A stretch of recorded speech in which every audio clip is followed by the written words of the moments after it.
Hello everyone, I hope आप सभी लोग बहुत अच्छे होंगे और उतनी ही बेहतर तरीकों से आप सभी लोगों की पढ़ाई चल रही होगी। तो इस वीडियो में हम लोग देखने वाले हाफ ईयरली एग्जाम 2024-25 का आपकी कक्षा 12वीं विषय जीव विज्ञान बायोलॉजी का जो है क्वेश्चंस पेपर। ठीक है, तो वीडियो को बहुत ध्यान से देखना, अंत तक देखना। ये दोनों मीडियम के लिए किया गया है, तो आप लोग बस इसको अच्छे से समझते चले। इसी पैटर्न में जो है आपका हाफ ईयरली का पेपर जो है आने वाला है। इसमें देखो दोनों निर्देश दिया गया कि सभी प्रश्नों को हल करना आवश्यक है। उत्तर में यदि आवश्यकता हो तो चित्र अथवा रेखा चित्र समावेश करना है। ठीक है, तो पूरी तरीके से हर एक चीज को यहाँ पर अच्छे से ध्यान से आप लोग बच्चों कर लेंगे, पूरा निर्देश पढ़ लेंगे। ठीक है, यहाँ पर प्रश्न पहला उठ रहा है दोनों मीडियम के लिए, तो मैं हिंदी मीडियम का पढ़ते जा रहा हूँ, इंग्लिश मीडियम वाले बच्चे जो है वहां से देख लेंगे। ठीक है, घास की एक प्रजाति के वृक्ष का नाम लिखिए जो 50 से 100 वर्षों में एक बार पुष्प उत्पन्न करता है। ठीक है, उसका नाम बताना है आपको।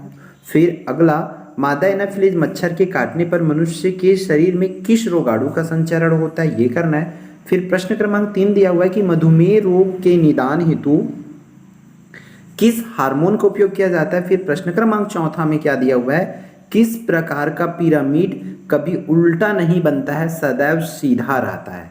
ठीक है, ये आपको करना है। फिर 5वां प्रश्न क्या दिया हुआ है, 1 मार्क्स वाला, कार्बोनिक चट्टानों के अपक्षरण से कौन सी गैस मुक्त होती है, ये आप लोगों को लिखना होगा।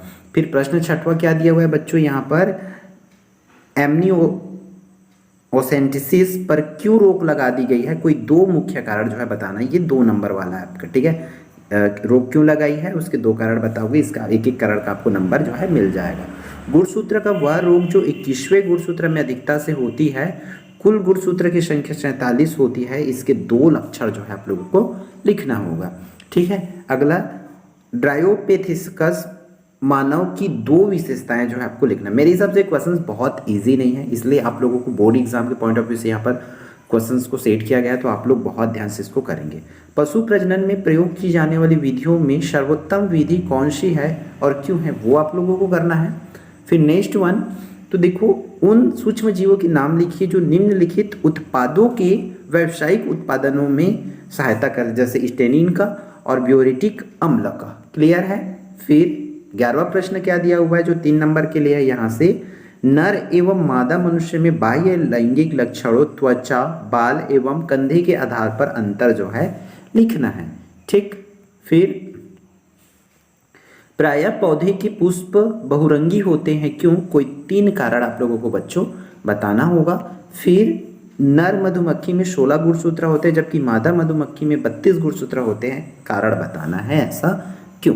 ठीक है, फिर आगे बच्चों आगे देख लेते हैं हम लोग। निम्नलिखित दिए गए लक्षणों के आधार पर पुनेट वर्ग का निर्माण कीजिए जिसका जीनोटाइप एवं फिनोटाइप अनुपात भी लिखना होगा। क्लियर है, तो ये दोनों दिया हुआ है, प्रभावी और प्रभावी लाल पुष्प, सफेद पुष्प, इसके आधार पर आप लोगों को एक्सप्लेन करना होगा।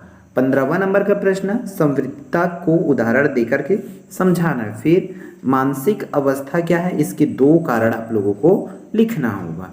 ठीक है, फिर प्रश्न क्रमांक 17, इसमें क्या बोला गया है कि मवेशियों में अंतः प्रजनन से क्या हानि है, लिखिए इसे किस प्रकार रोका जा सकता है करके। ठीक है, फिर प्रश्न क्रमांक 18वां, एक 21 साल का युवक को यह पता चलता है कि उनके जैविक पिता संदीप कुमार थे, वह युवक यह दावा किस जांच के आधार पर कर सकता है कि इनका संक्षिप्त वर्णन आपको करना है। ठीक है, फिर 19वां, नीम के पेड़ पर अमरबेल का पौधा उगता है, दोनों के बीच की पारस्परिक क्रिया का वर्णन आपको करना है कि वो कैसे रहेगा, कैसे एक दूसरे के लिए भोजन पर निर्भर रहेंगे। दीपावली की खुशी में की जाने वाली आतिशबाजी से कितने प्रकार के प्रदूषण होते हैं, मुख्य प्रदूषक सहित प्रदूषण के नाम बताना है, प्रदूषक और प्रदूषण का जो है नाम बताना है। ठीक है, प्रश्न क्रमांक 21, निम्नलिखित स्थानों में पाए जाने वाले राष्ट्रीय उद्यानों के नाम लिखना है, जैसे कि बिहार राज्य के पालमू जिले में कौन सा, उत्तराखंड के नैनीताल में कौन सा, तमिलनाडु में चेन्नई के पास कौन सा, इसको करना है आप लोगों को। फिर 22वां,